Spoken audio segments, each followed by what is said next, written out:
Today is going to be a very special episode, predominantly because I've gotten so many messages asking for me to tackle this topic, and I don't talk about it much on this page because it's, the DNA of love and we're focusing on dating and relationships.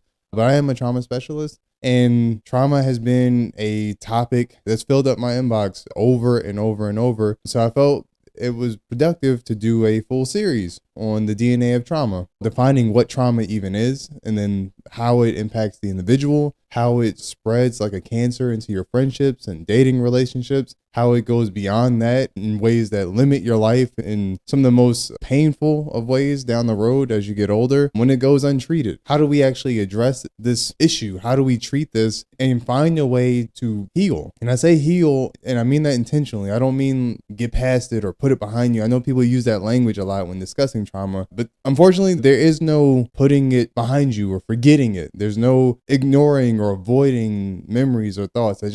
Unfortunately, I hate that I don't have better news for you guys, but that doesn't exist. That doesn't happen. It's not possible. We're not robots. We can't just compartmentalize our memories and our experiences and put them behind us as much as we would like to. So to that end, I want to say this series is going to get into some pretty deep things, some heavy things at times. And I just want to say that up front, so folks who've had some of these experiences know what they're getting into. But in many ways, I want to give a full accounting of what this is, so we can try to move towards helping and improving and not just swimming in the dark. And I'll talk more about that metaphor as we go. So let's just start at the very, very basics. What is trauma? That term is thrown around so much, colloquially speaking, in pop culture. You hear about it all the time, but so many people define it inaccurately. So I'm going to try to break it down in the colloquial sense and how it's generally termed, and then the clinical sense and how you receive a trauma-based diagnosis, or how does trauma manifest in a way that's clinically relevant for treatment in ways that are separate from social media, separate from the zeitgeist or that sort of thing. But yes, so generally speaking, trauma is a response to a deeply distressing event or experience, or something that makes it difficult for a person to cope with the stress or the emotional response to that event or experience. Now we're talking generally here, right? It causes feelings of helplessness, loneliness, insecurity, and pain. Now, again, we're speaking broadly, and we're going to narrow these things down very tightly as we get going. But for the sake of general understanding, it's an experience that overwhelms the senses to some degree and leads a person down the path of diminished self-esteem and self-worth. That's generally speaking. Now, in treatment, to receive a diagnosis of a PTSD or some other trauma-related disorder, you would have to have a specific direct experience of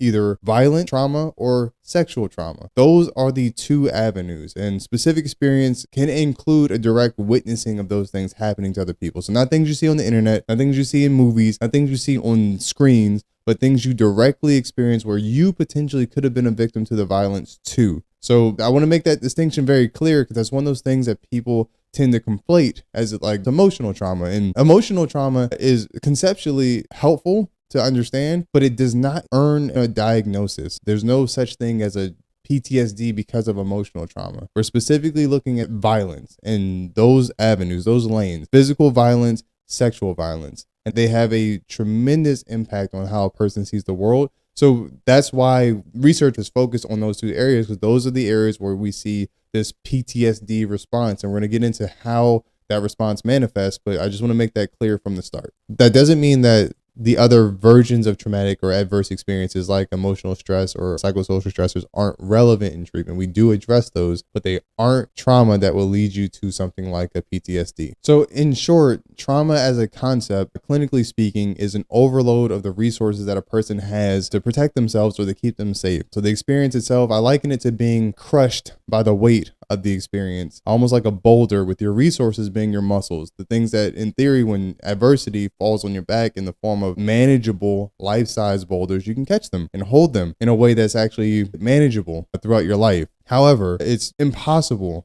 to catch the boulder of violent or sexual trauma. The boulder is much, much too big. There's not been a person on this earth who's been able to handle it. It's incredibly painful. And the resources that you have, we're talking about self-esteem, strong coping mechanisms, close family and social support networks. Those are resources, and they typically can help a person manage the adverse experiences of life. However, trauma is absolutely unique in that it befalls upon a person a massive boulder that there are no resources on planet Earth that can help a person like manage the size of sexual or violent trauma in a way that will not create an experience of a trauma-based response, especially for kids, especially for children, because as you would expect, children don't have those resources. They haven't developed yet. You're 5 years old. You don't have strong coping mechanisms yet. You barely are potty trained. You don't have the strong social support network that a person would have built and maintained over long extended periods of time. What you do have is parents. I want to get into why the parental role in childhood trauma is incredibly important. That parental role is an additive for the children. It's a supplement for those emotional or cognitive or interpersonal social resources that an adult would have to safeguard them from the traumatic response after experiencing something as terrible as sexual or physical violence.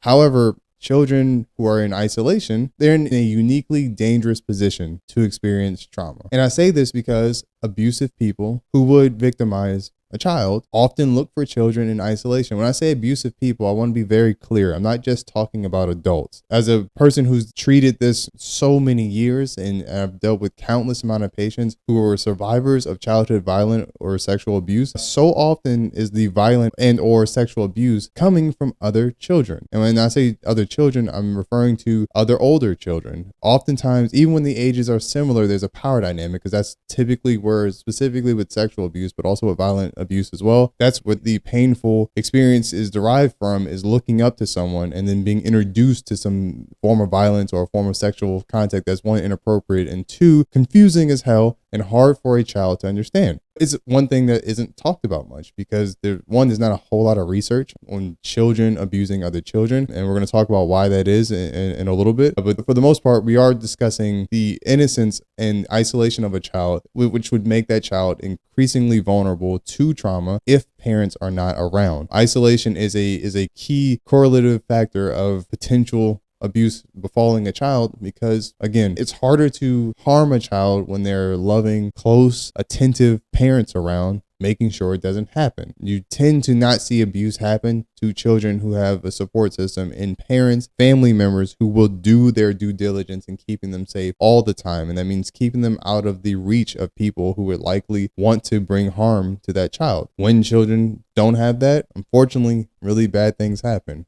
One note on resources is essentially your resources are the things that in theory can keep you safe. And when things that are traumatic crush those resources, it tends to violate your perception of safety. And that's where anxiety comes in the picture, where anxiety as an emotional concept is all about safety. Anxiety is about keeping you out of harm's way. Anxiety is truly about making sure that you don't die, essentially. Anxiety is the feeling if you're standing too close to the street and a bus comes by and you feel the wind from the bus and you step back. That is anxiety. It's a directive to try to remove you from the thing that may harm you, which is why avoidance coping is the direct response to traumatic experience, to experientially fall into denial about the experience itself, to avoid thinking about it, avoid people who remind you of the experience, to avoid smells, sounds, tastes that link you back to those experiences. That's anxiety driven avoidance coping, to try to distance you from the thing that seemed to be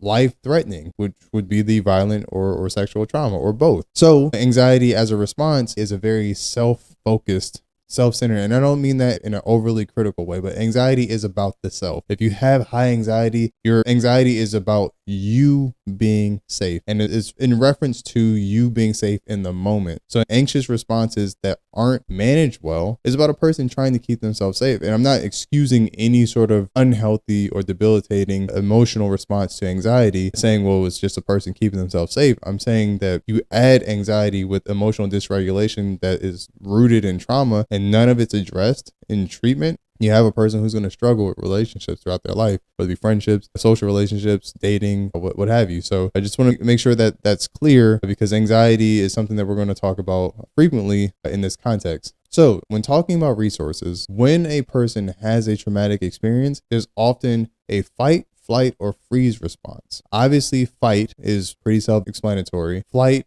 same. You can either stay and battle this potential trauma that's coming your way if it's possible, or you can try to escape it and get away.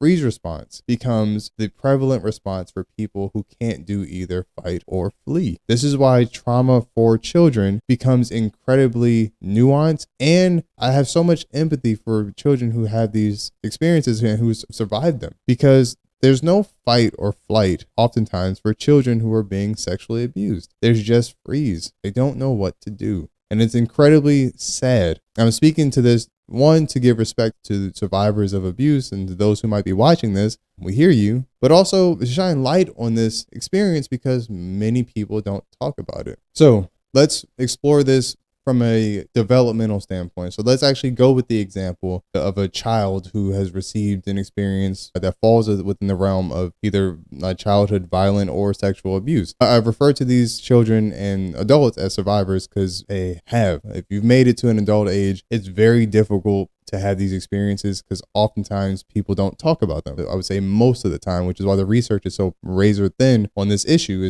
is avoidance coping is a real thing. And we're going to talk about what avoidance coping is in detail. But first, I like to talk about the common reactions to trauma. So let's say there's a child who unfortunately was left neglected and left in isolation, placed around other children, teenagers, or adults who in some way abuse this child, whether it be sexually or violently, or this child witnesses it happening to somebody else, and this experience again is as traumatic for that child. Some of those common reactions to trauma, first being self-esteem. Lowered self-esteem is a major reaction to traumatic experiences. Negative self-image, negative mood, people equate that often to depression, and when you break it down, it actually makes a ton of sense. So when a person is a child and they're in the experience of violent or sexual abuse, those resources that we talked about earlier are being taxed to the max. This child cannot cope with what's happening, which is why you often see dissociation. And dissociation is not just your brain turning off. In a way it is, but what it actually is your brain recognizing that the experience that you're having is way too much for your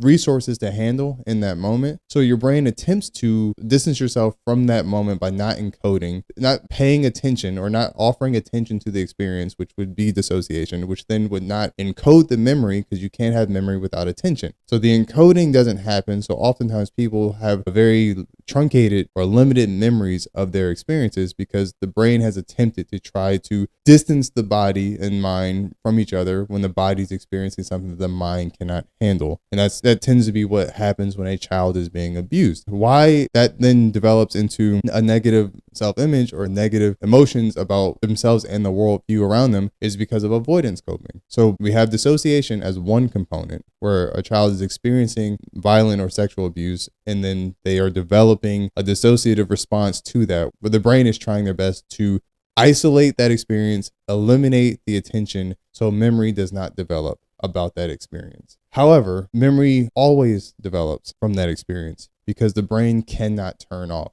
Unfortunately, what tends to happen is avoidance coping. A lot of people, children included, when they respond to these experiences, they respond by trying to convince themselves that it didn't happen, and by falling into this protective denial. And I'm not saying denial as a means to be critical. I'm saying denial as a means to be protective. Your brain wants to keep you safe from these things that harmed you. So protective denial becomes the modus operandi for keeping yourself safe, at least cognitively and emotionally in those moments. This protective denial then morphs into this avoidance of not just the memories, but the things that associate the person with those memories. So certain smells, certain tastes, unfortunately, certain sounds. Oftentimes when people dissociate, they lock image or lock eyes to one particular thing. So oftentimes in these experiences, you have a person who has a memory of not necessarily the experience itself, but maybe, unfortunately, from the things I've heard in treatment, is a teddy bear in the room, or the blinds, or unfortunately the upper portion of a bunk bed, or things of that nature. As you can imagine, these are pretty gruesome images to conjure in your head as to why a child would be having these kinds of dissociative responses within these experiences. However, the avoidance coping becomes almost like cancerous. It permeates.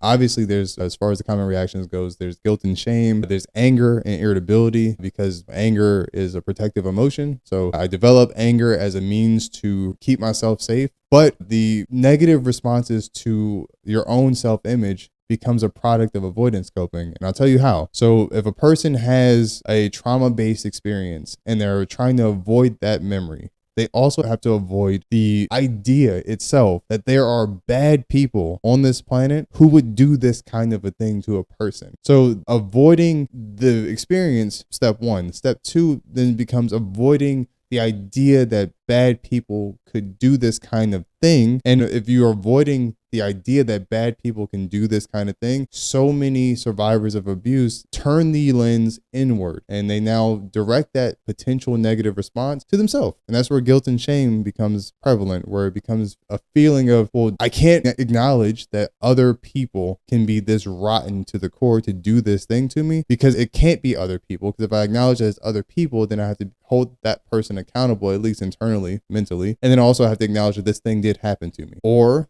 the lesser of two very aggressively sad and painful evils would be, maybe it was my fault. Maybe it was something that I did that caused this thing to happen to me. And if I can direct this pain inward, at least I control the pain. I can tell myself that the pain happened because of something that I did. So one, I can keep it from happening again, or two, I can at least control the devil that I know versus the devil that I don't, which is why this person would do this to me. That snowballs into continued avoidance, but then also increased arousal. And I say arousal, I do not mean sexual in any way, but that would be incredibly pejorative. I'm specifically speaking to the idea of physiological stimulation related to memories or things that tie you to the memories of those experiences. And that becomes important because that arousal often turns into panic attacks, and panic attacks become more prevalent when a child or a teenager or adult starts to re-experience the feelings and the memories that brought them to that place of pain from the trauma itself. And that often manifests initially in nightmares for kids. And the reason nightmares are usually the primary or the first step is because the dreams are essentially the brain's attempt to try to make sense of what's happening in the life of a person. It doesn't always make sense. But when it comes to trauma, if you're imagine avoiding something your entire day and trying not to think about it your entire day, and you're 7, the only time your brain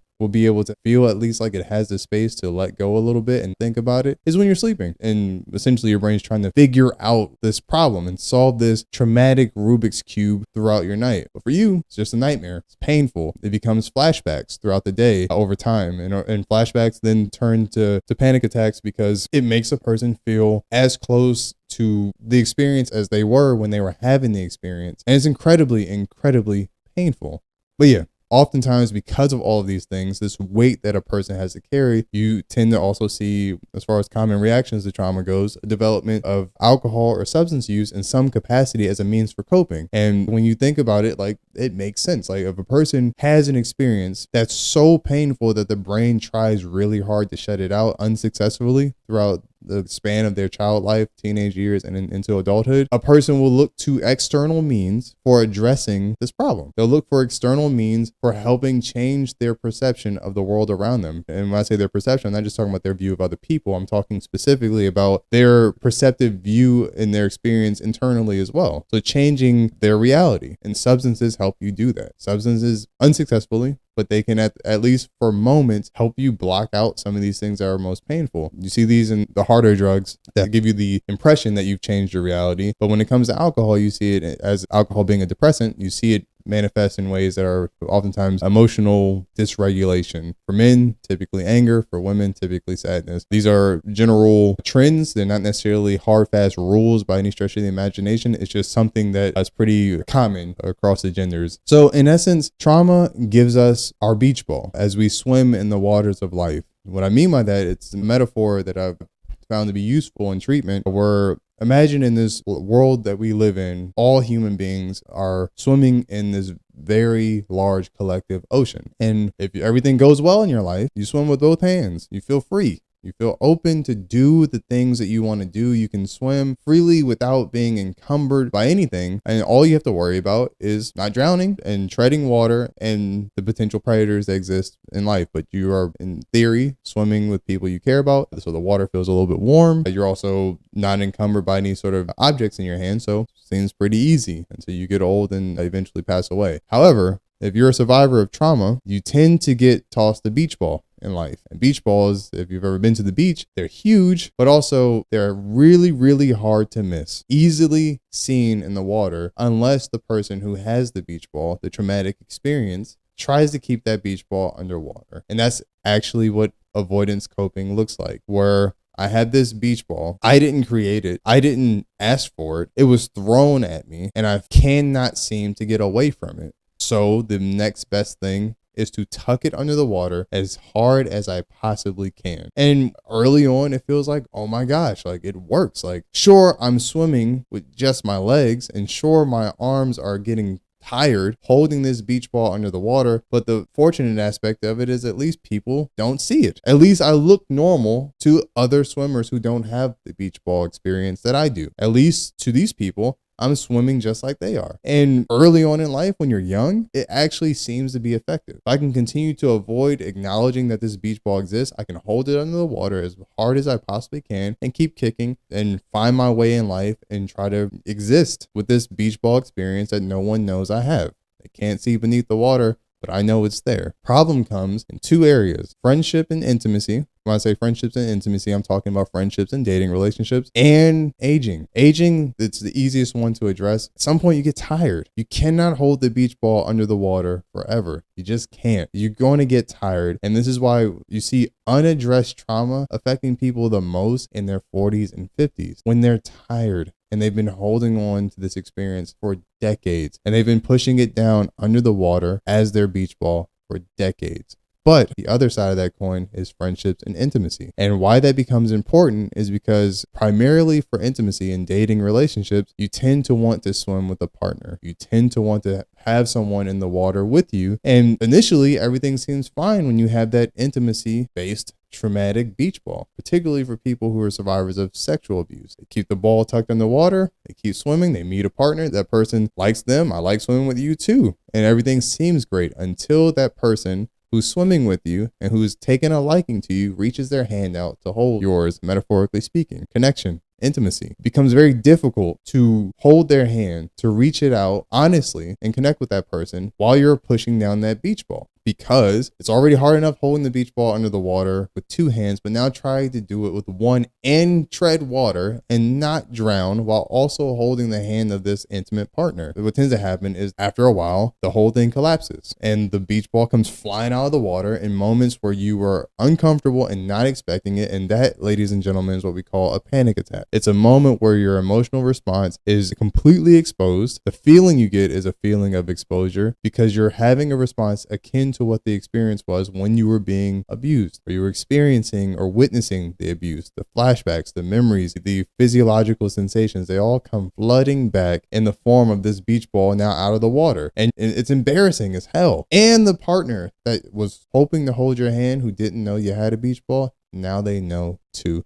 as is the knowledge that everyone else around you gleans as well, because they see the beach ball also. And you scramble like hell to try to get it back underwater. You really try. And you get a handle on the beach ball for that moment. But now you know that there is a potential for me to get tired or things to happen in life to make that beach ball pop out the water, i.e. recurrent panic attacks. And then you start to avoid intimacy altogether. Sex may be something that a person disconnects from intimacy altogether so they can pursue sex, but the connection from sex makes them uncomfortable because that connection involves possibly losing hold of that beach ball and having further and further panic attacks. So then people continue to avoidance cope more and more to avoid further panic attacks, and your world begins to shrink. The unfortunate thing about having a beach ball, one of the saddest things about having it is looking at a world of people who don't. Imagine trying to explain that as a survivor of abuse, a survivor of trauma, who has legitimate traumatic experiences to be concerned about with a beach ball. You have your beach ball and you're swimming with it and doing the best you can, putting in the God's honest effort to just make it in life. And then you see other people in life who, one, they don't have a beach ball. They're swimming without it and enjoying life freely.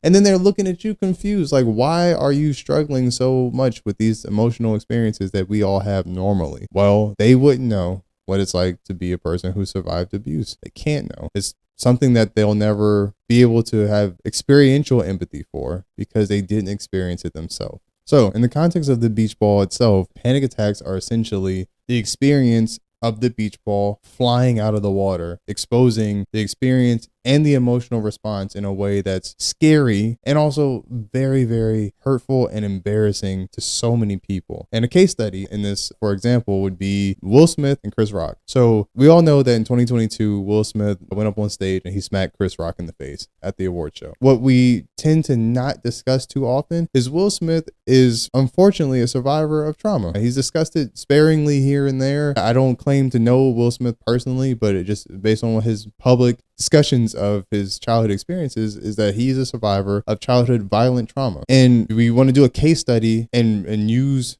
Will Smith in light of this beach ball metaphor. Those experiences of violent trauma were his beach ball. And you add decades upon decades of holding that beach ball under the water, decades upon decades of potential marital distress, potential emotional distress that went unchecked without treatment, maybe. And then you add all the turmoil around his intimate relationship. As I said before, intimacy is a hot button issue when it comes to surviving traumatic experiences as children because you struggle to develop intimacy to begin with. So when you have strife around intimacy, it can be triggering and it makes holding the beach ball underwater even more difficult until certain things happen that challenge your safety. But yes, so Will Smith is in this situation where he's having strife within his relationship, this award ceremony. Also before that, we have all the, red table talk and the strife, or at least perceived public view of the strife within his relationship, challenging the safety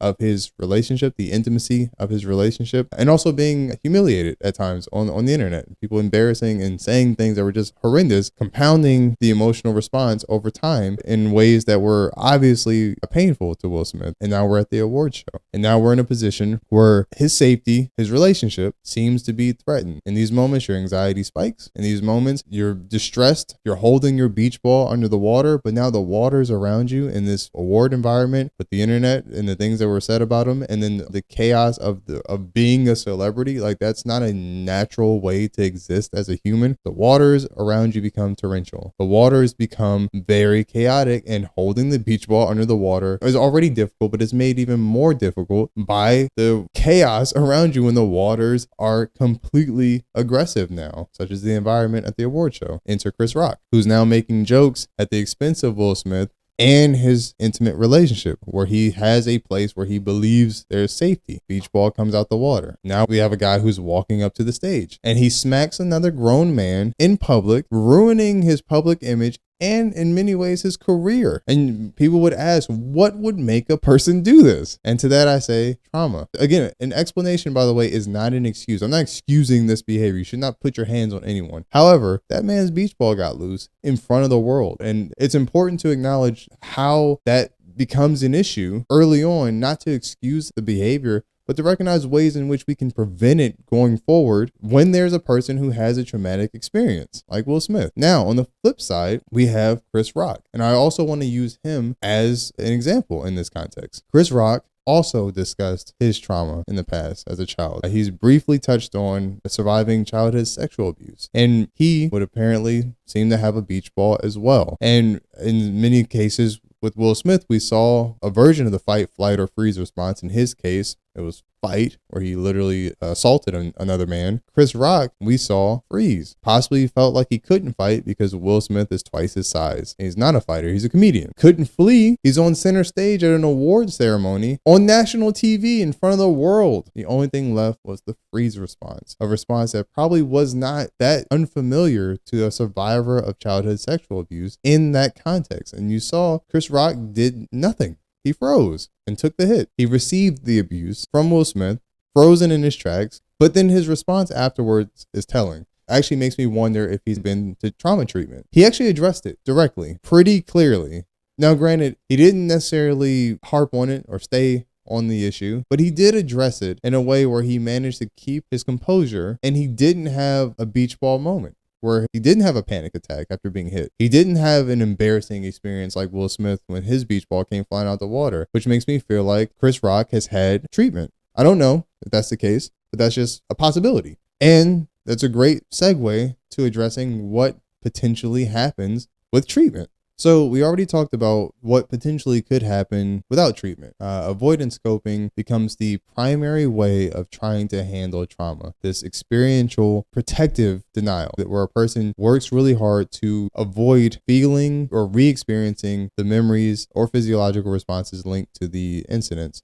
Obviously, this feels good in the short term because it's like dodging a train, or it's like avoiding something that feels like death again. It feels traumatic again. You see this in avoiding people who remind you of the person who perpetuated the abuse, sounds that link you potentially to the perpetuated abuse in moments of intimacy. Some people don't like kissing that feels emotionally close. They don't like touching that feels too sensual. They don't like hugs or close feelings of touch. And it's unfortunately a lot of folks with these experiences had this response because abusive people tend to conflate physical intimacy and the conceptual idea of love with abuse, which it makes sense if a person has had the boundaries removed from those two distinct experiences. Then one, it's going to be very difficult to separate them. But then two, why would you want hugs when they remind you of someone who hugged and harmed you? It makes sense. Now, that's not the end of the story. But I'm explaining why avoidance coping actually feels effective in the short term.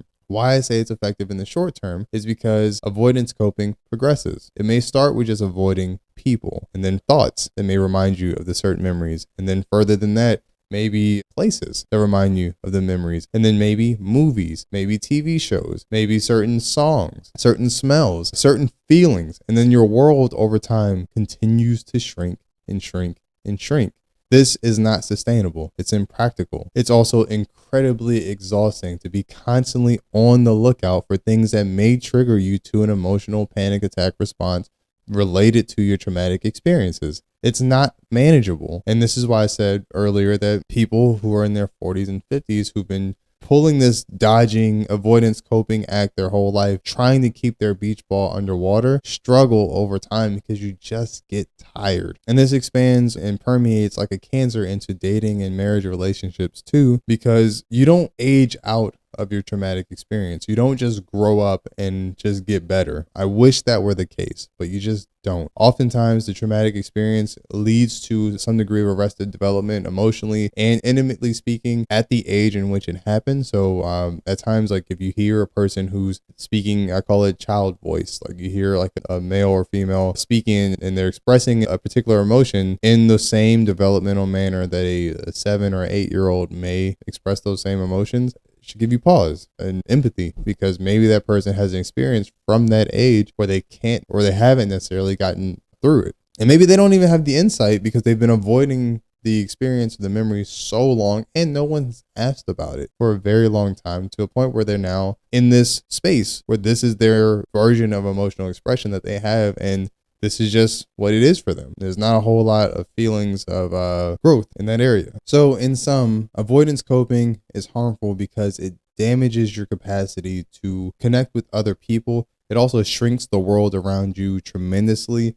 People tend to avoid the unknown. And when I say the unknown, I don't mean bad things. I mean the unknown. So if you're a person who has always been around abusive people, you tend to gravitate more to abusive people, which is why there's a high re-victimization rate for survivors of abuse. People always ask, like, well, why do people who've been abused choose to date people who are abusive? And it's not because they want to be around abusive people or they prefer abuse, but as complex as the brain likes sameness. It's very predictable in that manner. And the brain tends to gravitate to the devil that I know versus the angel that I don't. And I want to say that again, the devil that I know versus the angel that I don't. The devil that you know is the traumatic experience and everything that comes with it. Now, someone who treats you well, someone who loves you and cares for you and protects you, may be the obvious angel that you don't know that might be in your life but feels uncomfortable, and you try to have them explain it cognitively and they can't. Like, I don't know why I left this relationship.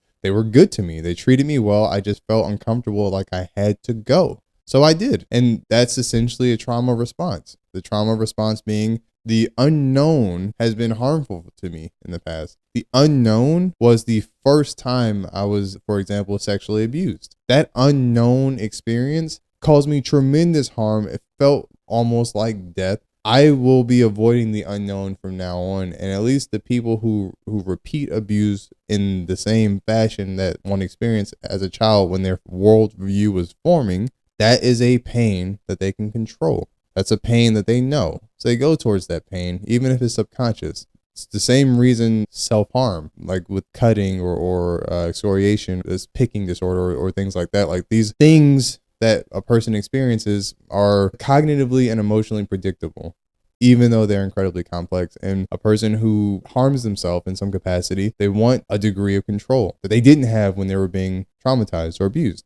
So they seek control in controlling the pain that they can through self-harm or emotional self-harm, which is why you hear people who've survived trauma who have very low self-esteem and they say horrendous things about themselves, or they're very, very critical of themselves, not other people. They talk very nice and positively and complimentary about other people, even people who suck, even bad people. But when you hear them discuss themselves, they find it hard to grant themselves that same degree of self-love that they offer in empathy and love to other people. Oftentimes is because self-love is difficult because, again, I've now framed this framework that the abuse that I experienced was absolutely my fault. And by telling myself these painful things, I'm at least controlling the pain that comes my way. So if I, for example, take shots at my own competence or my own intelligence, I'm at least cutting off the legs of anyone who may make those same judgments on the outside in ways that I wasn't expecting, in ways that were unknown, that caused me pain and harm.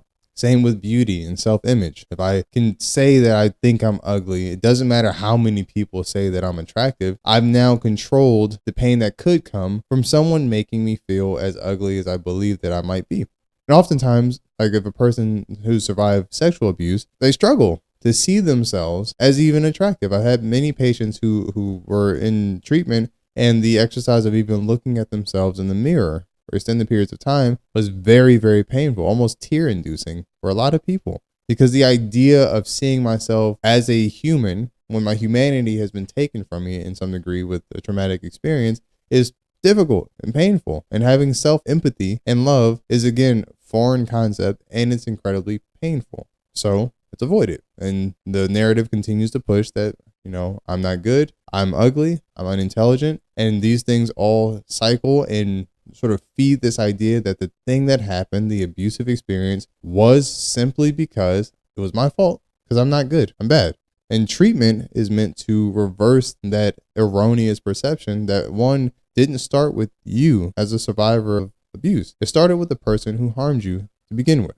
So, speaking of treatment, after spending so much time discussing the harms of trauma and the pains of what those experiences do to a person, I want to shift the focus on what we do about it. Because the last thing I want to do is teach in this way and then give you no resources to potentially do anything about it. That would be incredibly harmful and emotionally disruptive, and I'm not going to do that to you. So first, how does treatment help? So there are massive benefits to discussing trauma with safety. First of all, one, it validates the experience happened and that it was wrong. It seems novel, but that's a huge first step, a tremendous first step, because so much of the traumatic experience has never been spoken about because people don't ask, and the survivor of abuse tends to keep it a secret and maintain that cycle of avoidance coping. So validating that this thing happened and it was wrong, and it was not that person's fault or your fault, it's incredibly helpful, and it's one of the first steps to healing. It begins the habituation process, but that process is a very painful process, and it doesn't end with just acknowledging that this was a wrong that happened. However, it does reinforce that there is agency here, that even though these experiences happen, there is a way to overcome them, and there is a way to take back this piece of your life that's been missing: intimacy, closeness, and self-love. These are areas where you can't fake it till you make it. If there's a traumatic experience, it must be addressed. There's no way to address trauma by just addressing depression or just addressing anxiety. Like, that's great, but there's symptoms of the traumatic experience typically. So if I just treat anxiety, or if I just treat trauma, I'm just treating the symptoms, and I'm setting a person up to return to therapy months, if not years later, seeking the same relief, but not gaining any of it. So a good contemporary case study for the experience of trauma and what can happen after a person faces that trauma in a pseudo treatment context. And I say pseudo treatment because I'm referencing Tony Stark, Iron Man in the MCU, because he didn't necessarily go through treatment, but he's a good case study of what treatment could bring about in a person's experience.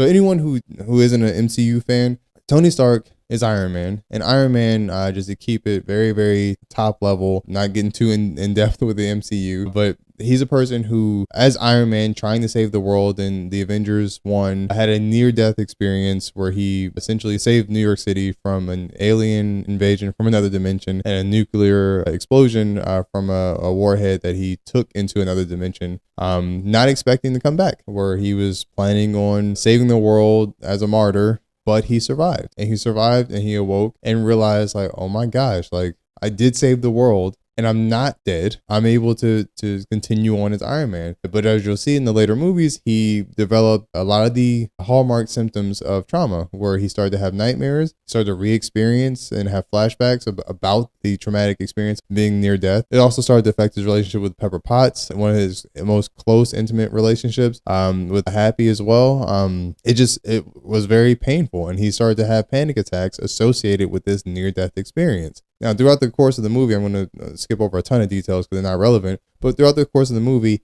he began to face these experiences in a way where he didn't avoid them anymore. Or at least that's what we saw in a very rudimentary way throughout the course of the movie. And then obviously with Avengers Endgame, we have the final scene with the snap. And the snap being, in many ways, him facing the fear that he had had since that initial near-death experience that was causing the panic attacks, his greater fear that he was going to die, that he was going to fall victim in another way to the perils of the world that would result in him not being around for his family, the mother of his child, and obviously his daughter later on. But the snap is very important. It's very symbolic, because it's kind of a manifestation of what the end of treatment should look like for a traumatized person, or a person who's a survivor of abuse or a survivor of trauma. It's the way a person is able to face the thing that they've been afraid of this whole time in a way where it's still painful and it's still scary. I can't stress that enough. But when something is scary, it opens the door for courage. And courage is something that you cannot have without fear. And Tony Stark showed that courage. He faced it. And in a way where, as scary as the traumatic experience was, and possibly risking his life again for the sake of the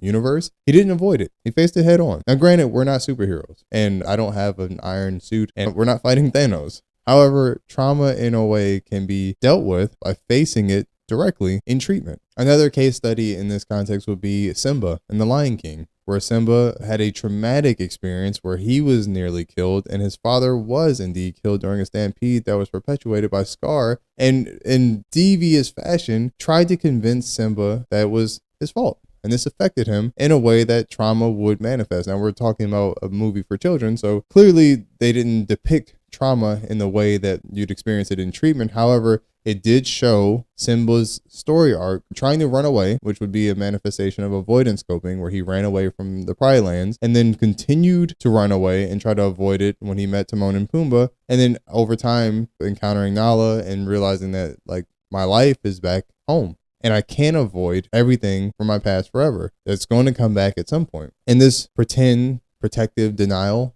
that he had, like we've talked about before, wouldn't last. It's not sustainable. And Simba's a great case study for this, because that story depicts how people tend to deal with trauma when they've experienced it in the places they used to call home. They run away. And again, not being pejorative, they run away because it's a productive means for short-term relief. Avoidance coping. I get away from where the harm was. And if the harm was back at home, my hometown, my family, my parents, my neighbor, another person within the community, the church, wherever it may be, I'm not going back to that place. And then if I don't go back to that place, I can convince myself that the thing didn't happen. If the thing didn't happen, I convince myself that I can move on without talking or thinking about it. If the thing that didn't happen doesn't need to be talked about or thought about again, then I can start a life where I'm a new person. But that's not how things work. And as Simba found out, you must go back and you must address the things that harmed you head on if you're going to seek progress. Treatment offers a way to do that. So first, in treatment, we have to acknowledge that trauma teaches us three things. Pretty much. It teaches us that the unknown, or the things that are unfamiliar to us, like what was the traumatic experience, are inherently unsafe. But that traumatic experience was unknown and unsafe. So then everything that I experience that's unknown and unfamiliar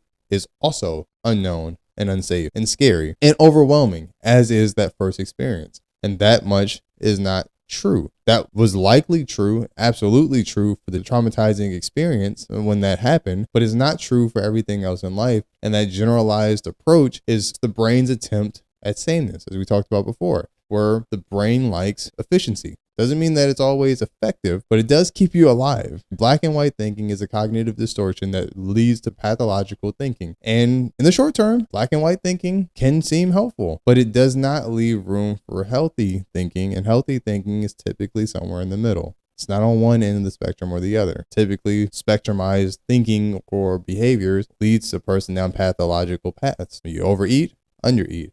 Person has way too many intimate partners, or zero. A person dedicates all their time to being awake, which is mania.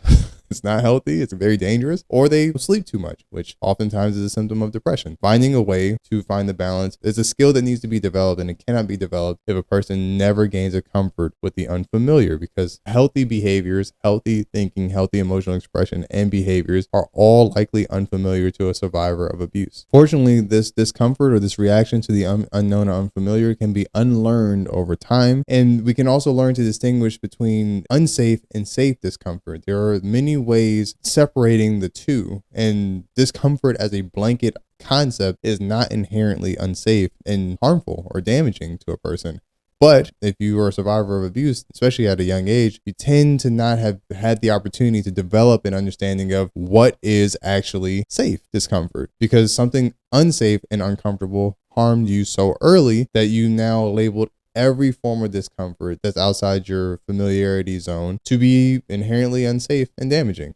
This is something that can be unlearned. And when safe discomfort can be correctly identified as safe, then the skill of distress tolerance can now be effectively learned. Distress tolerance is incredibly important. When I say distress tolerance, I mean the ability to thoroughly and accurately appraise what and where discomfort is coming from and how it's affecting you, and if this discomfort is safe and normative, or if it's something that's unsafe and coming from a place that's ugly and harmful. Being able to make that distinction is a skill, and it's something you must master before you can even begin to analyze or address distress tolerance as a concept. But once you do master that skill, distress tolerance becomes incredibly important, because it's now reteaching yourself that when you experience discomfort, it doesn't have to be something that you flee from. That flight or freeze concept from earlier, we're discussing the idea that usually when you have the freeze response as a child, the freeze response stays in the tool bag, so to speak, as an adult. However, when you're an adult, you also at times often learn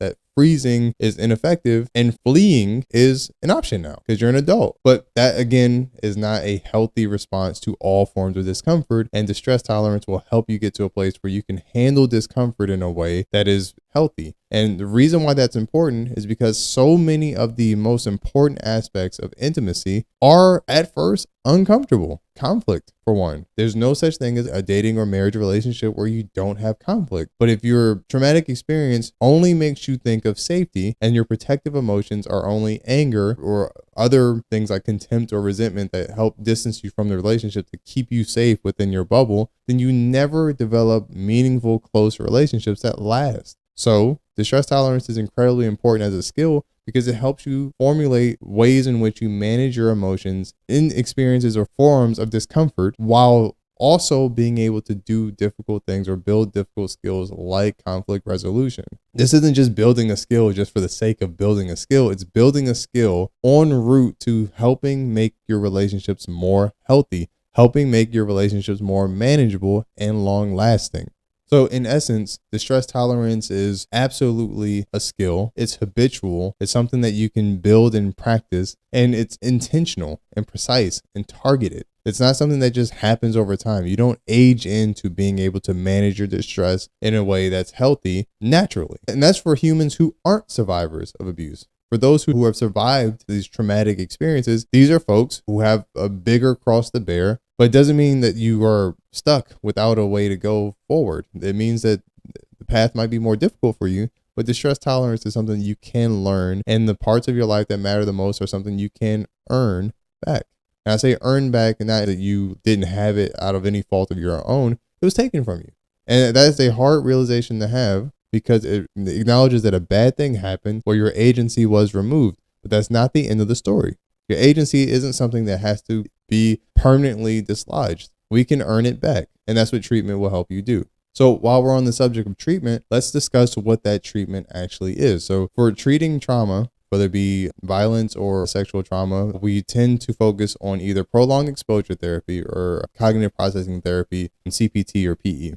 Cognitive processing therapy is, as it sounds, it's a stepwise evidence-based treatment modality where we focus on processing the experiences that have happened to a person after the fact and what it's done to your life. If we zoom out and analyze in what ways did the cancer spread, essentially. In treatment, I tend to recommend to do cognitive processing therapy as a second step post prolonged exposure therapy. The reason why is because prolonged exposure therapy is more difficult and it's harder to get to a place where you can process something that is triggering to even speak about. So prolonged exposure therapy will help get you to a place where CPT or cognitive processing therapy will even be effective. Now, caveat is, like I said, prolonged exposure therapy is incredibly hard. I cannot stress that enough. It is hard as shit. It is one of the more difficult treatment experiences that a person may have, but it is effective. It does work. So in a nutshell, prolonged exposure therapy is, I always use a metaphor of like a movie. So let's say we're watching a horror movie like Hereditary. Terrifying movie. If you've ever seen it, it's one of the scariest movies I've ever seen in my entire life. It's stuck with me for years after seeing it. I had nightmares about it. But let's say Hereditary or the movie itself was my traumatic experience. Again, we're using a very pop culture based metaphor here, but that movie is terrifying to me, so much so that it's scary enough where not only do I not want to see that movie, I don't watch horror movies anymore because of that movie. And then because of that movie, I also don't like other things in my life that start with the letter H. And then because of Hereditary being family oriented and family related, I've now expanded that avoidance to anything related to hereditary concerns within my family, where I don't even address those things medically when I go to the doctor because I have to say the word hereditary, and that's just too much for me. So in addressing that in treatment, prolonged exposure therapy would call for me to watch that movie, Hereditary. And I say watch that movie, not just one time. The idea of prolonged exposure therapy is to recognize that the memories, i.e. the scenes in the movie that I'm avoiding in many ways that are beyond the movie at this point in my personal life, they're not going to go away. But if I watch them over and over, the jump scares don't hit me hard anymore. The jump scares don't affect me anymore. I see where the jump scares are going to happen because I've watched the movie 10, 20, 30, 40 times. I've now gotten to a place where I know all of the lines, so much so that the script feels memorized, so much so that every time there's a jump scare that's taking place, I can anticipate and see it coming a mile away and I have no reaction. I'm still terrified of the movie, and that's okay. The idea of being afraid of the movie is okay still, because the movie objectively remains scary, as is any traumatic memory. However, I've now developed the capacity, the stress tolerance, to be able to view this movie without being frightened by it, without finding myself debilitated by the experience of viewing these scenes, i.e. memories of the traumatic experience. Prolonged exposure therapy is essentially that. Over 6 to 12 months, you run through a protocol where you essentially, in a very, very stepwise way, I'm not going to get into all the specific nuanced details of it because it'll take me another hour to explain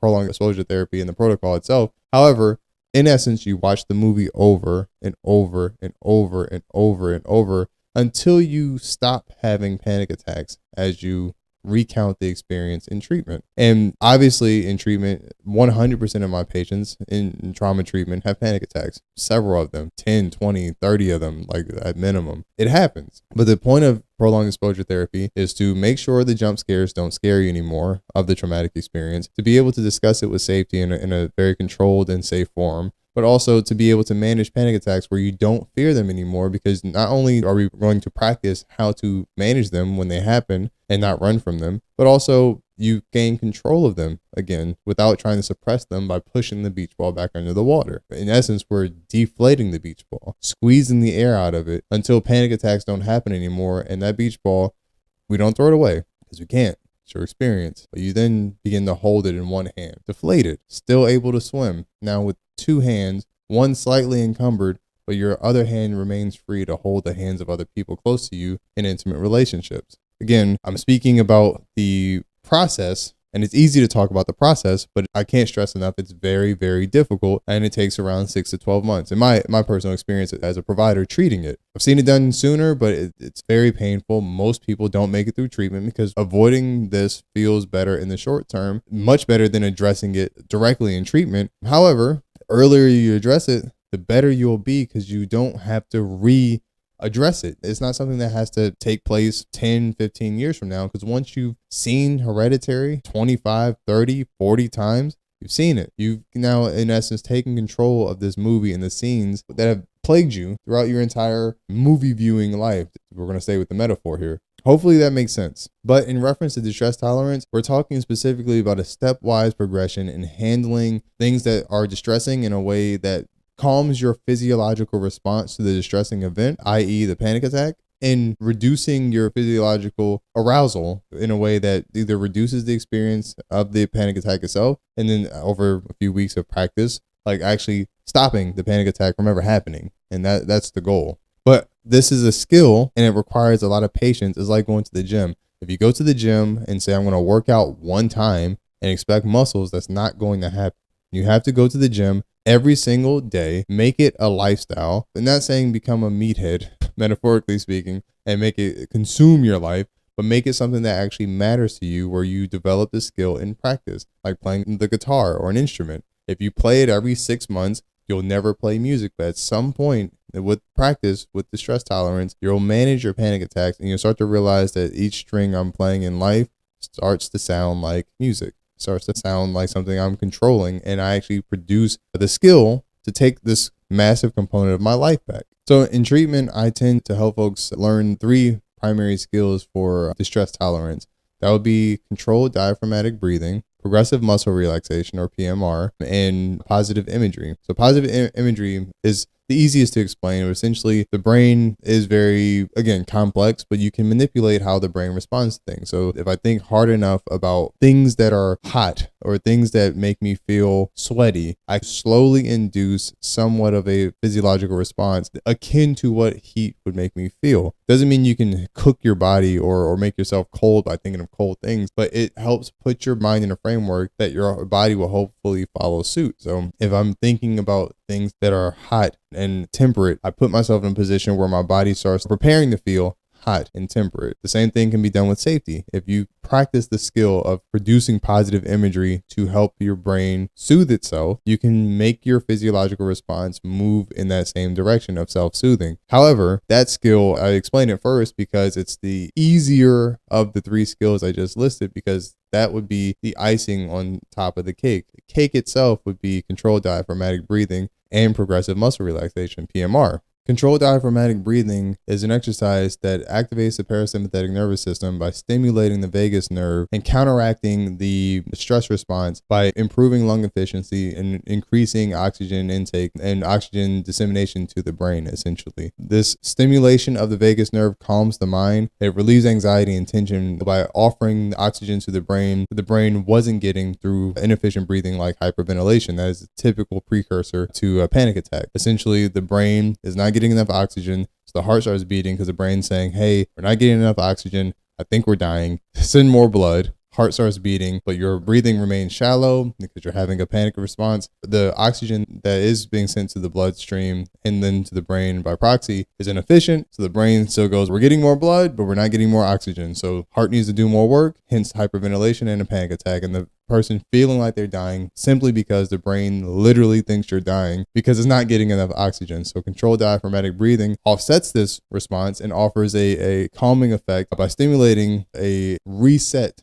to this oxygenation equilibrium by slowing the heart rate, because now the body's pulling in more oxygen to disseminate to the rest of the body, organs included, but primarily the brain. Progressive muscle relaxation works with controlled diaphragmatic breathing because when a person is having this panic response, your muscles get really, really tense, and that's problematic in a few ways. But first, the muscles are working incredibly hard, so it's now mimicking the fight, flight, or freeze response, where it's in preparation for one of those 3 things: either the freeze, fighting with tense arms and tense muscles, or fleeing, or running. Essentially, it's a very rudimentary, primitive response of the body. That's why when you're on a roller coaster, you get tense as you're going down the drop point point, essentially, that is the most scary for people. That is the same response we're trying to counteract with progressive muscle relaxation, where we're actually training our muscles to release after developing the skill of controlled diaphragmatic breathing, while we're essentially giving oxygen to our brain and our organs to enrich our body and to also stimulate the vagus nerve response that we're okay, we're not dying, and we're going to make it. Progressive muscle relaxation is an additive to controlled diaphragmatic breathing in that fashion, and then obviously positive imagery afterwards is the icing on the cake. These are things that take a lot of practice. I'll likely make future videos that explain how to do each one of these things individually, because each one probably deserves its own attention, because they're exercises that take practice and time. But yeah, essentially in a nutshell, you want to develop those 3 skills primarily first before starting any form of trauma-based treatment like prolonged exposure,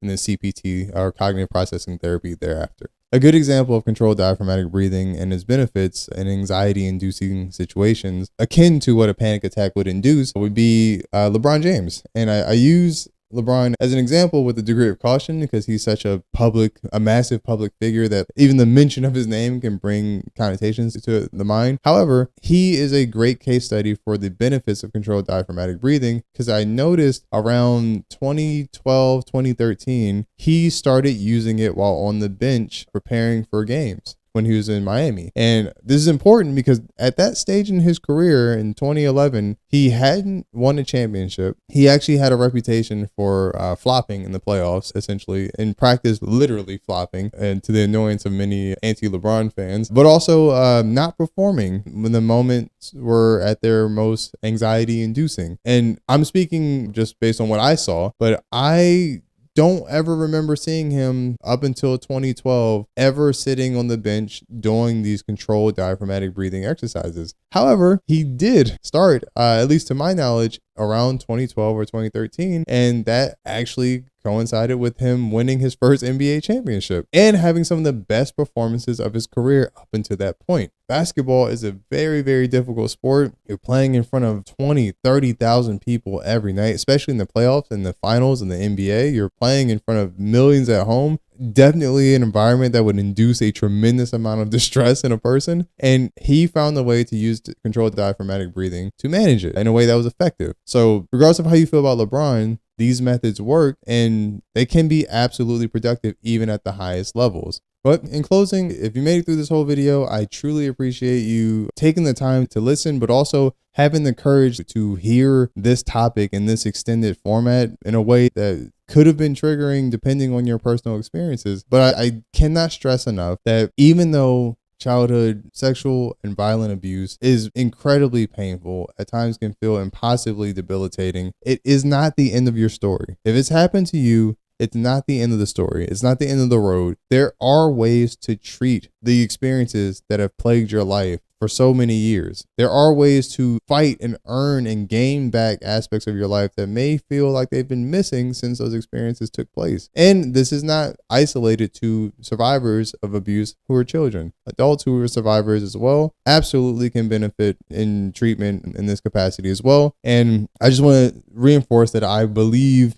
in folks, and if you have the courage to put yourself out there and to engage in a treatment protocol that you know is going to suck, that you know is going to hurt, you know is going to cause an adverse response in the early goings, that shows a tremendous amount of personal emotional integrity for your own development, growth, and healing. But it also shows a tremendous amount of courage that you should be respected for. And I commend you in doing so. It's something that I value, obviously, as a treatment provider, but as a human being, I respect your humanity and the things you've been through. Hopefully this video has been helpful. Again, if you have questions, you can always reach out to me directly in my DMs, the DNA of Love with Dr. Williams. My DMs are always open. I'll do my best to get back to everyone as best I can. I hope this was helpful and or meaningful to anyone listening. I hope you guys have a good rest of your day. I'll take care now.